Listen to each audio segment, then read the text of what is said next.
हंसता खेलता परिवार को न जाने किसकी नज़र लग गई। परिवार के सदस्य एक एक कर किसी रहस्य में बीमारी का शिकार होने लगे। इस बीमारी में पहले उनके शरीर में तेज दर्द होता, उसके बाद धीरे धीरे होठ काले पड़ने लगते, जुबान अकड़ जाती, उसके बाद सांसें थम जाती। इस तरह से 20 दिनों में परिवार के लगभग 5 सदस्यों की मौत हो जाती है और डॉक्टरों को भी समझ में नहीं आ रहा था आखिर ये बीमारी कैसी है।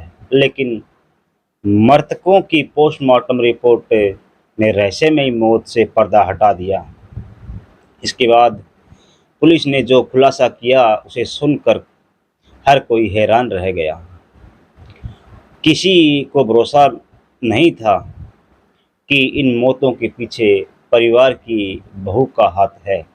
लेकिन उसने ऐसा क्यों किया, कैसे किया कि किसी को भनक तक नहीं लगी।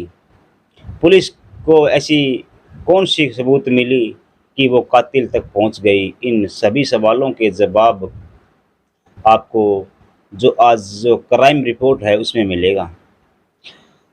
इस कहानी की शुरुआत होती है 20 सितंबर 2023 से। महाराष्ट्र के गढ़चिरौली जिले के एक अहेरी तहसील के महागांव में रहने वाले शंकर कुंभारे और उसकी पत्नी विजया कुंभारे की तबीयत खराब होती है। दोनों को सिर से लेकर पैर तक बहुत तेज दर्द होता है और दोनों को अहेरी के एक सामान्य अस्पताल में इलाज के लिए भर्ती कराया जाता है। लेकिन जब वह शुरुआती इलाज में मौजूद उसकी तबीयत में कोई सुधार नहीं हुआ तो फिर धीरे धीरे उन्हें लेकर चंद्रपुर गए। वहाँ पर उसकी तबीयत ठीक नहीं हुई। आखिरकार नागपुर के एक अस्पताल में 26 सितंबर को शंकर कुंभारे की जान चली गई। परिवार के लोगों अभी उस सदमे से डूबे ही थे कि तब एक तक शंकर की पत्नी विजया कुंभारे ने भी दम तोड़ दिया। 2 दिनों के अंदर परिवार के 2 लोगों की जान चली गई। पूरे परिवार में शोक के माहौल में डूब गया। लेकिन उसी बीमारी और मौत की दहशत और बढ़ गई जब परिवार के दूसरे लोग भी बीमारी के शिकार होने लगे। शंकर और विजया की विवाहित बेटी कोमल धांगा गांव और बेटे रोशन कुंभारे की तबीयत खराब हो गई। उसके साथ साथ रहने वाले शंकर कुंभारे की साली आनंदा उर्फ वर्षा उराडे की तबीयत भी बिगड़ गई। एक एक करके सभी को अस्पतालों में भर्ती करवाना पड़ा। सभी की बीमारियों के लक्षण भी एक जैसे थे। मसलन सभी को पूरे जिस्म में तेज दर्द की शिकायत होती, खासकर कमर के निचले हिस्से और सिर में दर्द का। सभी को होठ काले पड़ने लगते और जुबान भारी होने लगती। हालांकि शुरू से खुद कुंभारे परिवार के साथ साथ डॉक्टरों को भी ये मामला फूड पॉइजनिंग का लगा। लेकिन धीरे धीरे मामला उलझता चला गया। कुंभारे परिवार के लोगों को इलाज कर रहे अलग अलग डॉक्टरों की उनकी बीमारी के सिस्टम्स को देखकर अलग अलग डायग्नोसिस करने के बावजूद किसी एक निजी नतीजे पर नहीं पहुंच पाए। डॉक्टरों भी हैरान थे क्योंकि उनके सामने कभी ऐसी बीमारी नहीं आई थी। आज तक ऐसी बीमारी उन डॉक्टरों के सामने नहीं आई थी। डॉक्टर उन बीमारियों को देख करके हैरान थे कि इतने टेस्ट कर रहे हैं, इतनी दवाइयां लगा रहे हैं, लेकिन मरीजों के कोई भी किसी भी प्रकार का उनको उनकी बीमारी के अंदर कोई भी समाधान नहीं निकल रहा है। कोई भी बीमारी के अंदर उनको बोला जाए तो सुधार नहीं आ रहा है। उनका दर्द बढ़ता जा रहा है, उनके होठ काले होते जा रहे हैं और दर्द इतना कि उनको जितने भी डोज की दवाई दे दी जाए, लेकिन फिर भी वह दर्द रुकने का नाम नहीं ले रहा था। मौत और बीमारी के उन सिलसिलों के बीच कहानी में एक एक कर और भी कई अफसोसनाक मुकदमे आए। परिवार में हुई दूसरी मौत के 11 दिन बाद यानी 8 अक्टूबर को तीसरी मौत हुई। इस बार शंकर और विजया के बेटी कोमल धांगा गंवाकर की जान चली गई। कुंभारे परिवार का शौक और बढ़ गया। लोग डर के साए में आ चुके थे। तभी 6 रोज गुजरते परिवार का चौथा झटका लगा। 14 अक्टूबर को शंकर की साली विजया की बहन आनंदा उर्फ वर्षा उराड़े की मौत हो गई। उसके अगले दिन 15 अक्टूबर को शंकर और विजया के बेटे रोशन कुंभारे ने भी अस्पताल में दम तोड़ दिया। इस तरह 20 दिनों के अंदर कुंभारे परिवार के 5 लोगों की मृत्यु हो जाती है। लेकिन डॉक्टर पोस्टमार्टम करते हैं, दवाई देते हैं, इलाज करते हैं और उनका जो ट्रीटमेंट करना होता है वो भी करते हैं, लेकिन फिर भी डॉक्टरों को समझ में नहीं आ रहा था कि ये बीमारी असल में है तो है क्या। मुँह एक एक कर मौत के मुँह में जा चुके थे। अब ये बात कुंभारे परिवार और महागांव के बाहर पूरे गढ़ चिरौली को डराने लगी। एक तरफ इस रहस्यमय मौत की चर्चा होने लगी। पूरे गांव में दहशत फैल गया कि कुंभारे परिवार में पता नहीं ऐसी कौन सी बीमारी घुस गई है जिसका इलाज डॉक्टरों के पास भी नहीं है। डॉक्टर चाह करके भी इलाज नहीं कर पाते हैं। कुंभारे परिवार के साथ साथ उन्हें जानने वाले तमाम लोग मौत के अजीबोगरीब सिलसिले से हैरान और परेशान थे कि कुंभारे परिवार को लेकर और भी चौंकाने वाली जानकारियां सामने आती है। पता चलता है कि कुंभारे परिवार का सबसे बड़ा बेटा सागर कुंभारे, जो काम के सिलसिले में दिल्ली में रहता था, वो भी बीमार है। उसे भी बीमारी के कुछ वैसे लक्षण हैं जैसे कि परिवार के दूसरे लोगों को था। असल में अपने माता पिता की मौत की खबर मिलने पर सागर दिल्ली से चंद्रपुर पहुंचा था। वहाँ माता पिता के अंतिम संस्कार और क्रियाक्रम में भाग लेने के बाद जब वह दिल्ली पहुंचा तो उसकी हालत बिगड़ गई। इतनी बिगड़ गई कि दिल्ली के ही एक अस्पताल में भर्ती होना पड़ा। इधर शंकर और विजय की तबीयत बिगड़ने के बाद ड्राइवर अपनी कार में दोनों को अहेरी अस्पताल में लेकर गया। उस ड्राइवर राकेश मंडावी की भी हालत काफ़ी खराब हो गई। यानी जो भी उस कुंभारे परिवार के संपर्क में आता उसकी तबीयत खराब होती जा रही थी।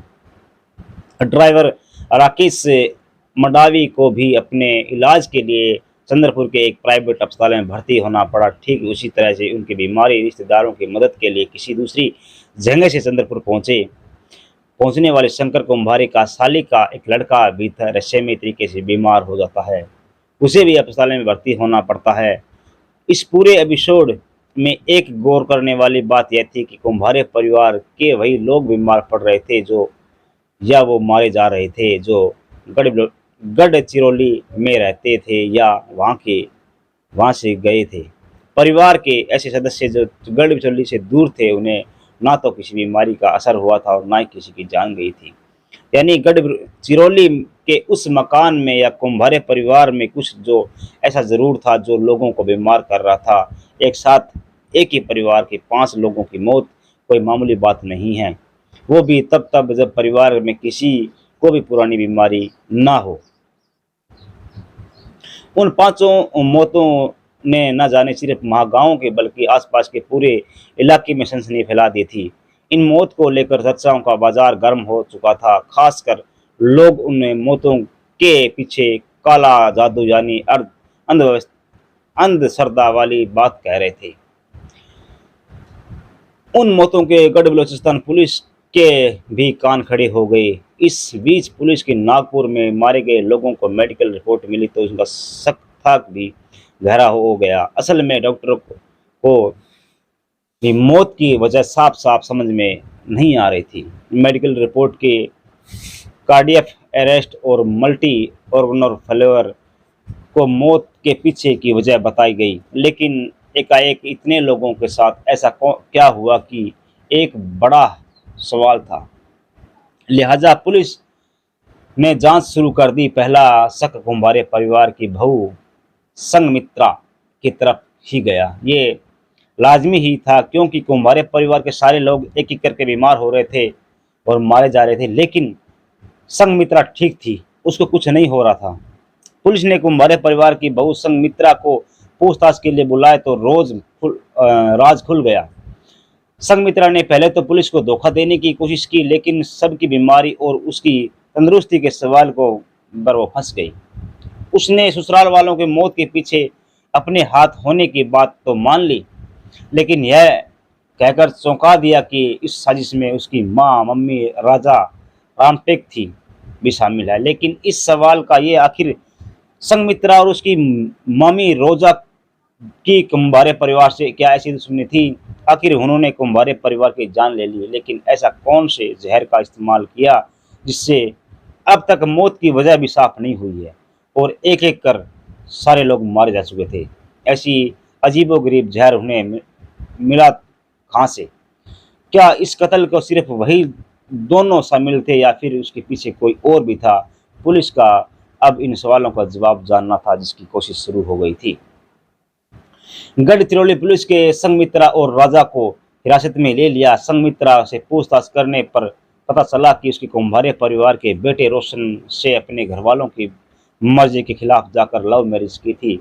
संगमित्रा की शादी से उसके माता पिता इतने दुखी हुए थे कि उन्होंने खुदकुशी कर ली, लेकिन इधर शादी के बाद संगमित्रा को ससुराल में रोशन और उसके घर वाले परेशान करने लगे थे। उसे उसे ताने देने लगे थे, जिससे वो उसी से खार खाए बैठी थी। उसने बदला लेना चाहती थी। दूसरे और उसकी मम्मी रोजा रामटेक और कुंभारे परिवार से जमीन को लेकर झगड़ा चल रहा था। महागांव में भी जमीन एक हिस्से में कब्जा करने के लिए वो कुंभारे परिवार के लोगों को रास्ता छुटाना चाहती थी। ऐसे में जब लोगों को एक दूसरे कुंभारे परिवार को लेकर उनके मन में पल रही नफरत को बात कही तो फिर दोनों ने मिलकर एक कुंभारे परिवार पर ठिकाने लगाने की साजिश रच डाली। अकोला से आने वाली संगमित्रा ने एग्रीकल्चर साइंस को लेकर पढ़ाई की थी। वो टॉपर थी, उसी वजह से उसे कई किस्म के जहर, कीटनाशक वगैरह की अच्छी जानकारी थी। उसे यह पता था कि ओसर्निक जैसे हेवी मेंटल इंसान को बीमार करने के साथ साथ मौत के मुंह में जो पहुंचा देता है, लेकिन चूंकि ये रंगहीन और गंधहीन होता है तो उसे किसी भी को पिलाया जा सकता है। उसकी खबर तक नहीं होती कि और दूसरों को उसकी पता नहीं चलता कि संगमित्रा अब चुपके से सभी के खाने में और ओसर्निक मिलाने लगी। जो तो लोग कुंभारे परिवार के मदद के लिए पहुंचे, उन्हें भी वही जहर खिला मिला खाना या फिर पानी देने लगे। उसके बाकी लोग भी बीमार होने लगे। फिलहाल पुलिस ने दोनों को गिरफ्तार करके साथ साथ रोजा के पति प्रमोद रामटेक को भी हिरासत में ले रखा है और उसकी भूमिका की जांच की जा रही है। पुलिस को शक है कि प्रमोद इस साजिश में भी इतना ही मुजरिम है जितना कि ये संगमित्रा और राजो है। तो अभी जांच चल रही है और जांच के बाद जो नतीजा निकलेगा उनके बाद उनको जो सज़ा सुनाई जाएगी वो कोर्ट के द्वारा सुनाई जाएगी और उनको क्या सज़ा सुनाई जाती है क्या नहीं, ये तो कोर्ट ही फैसला लेगी।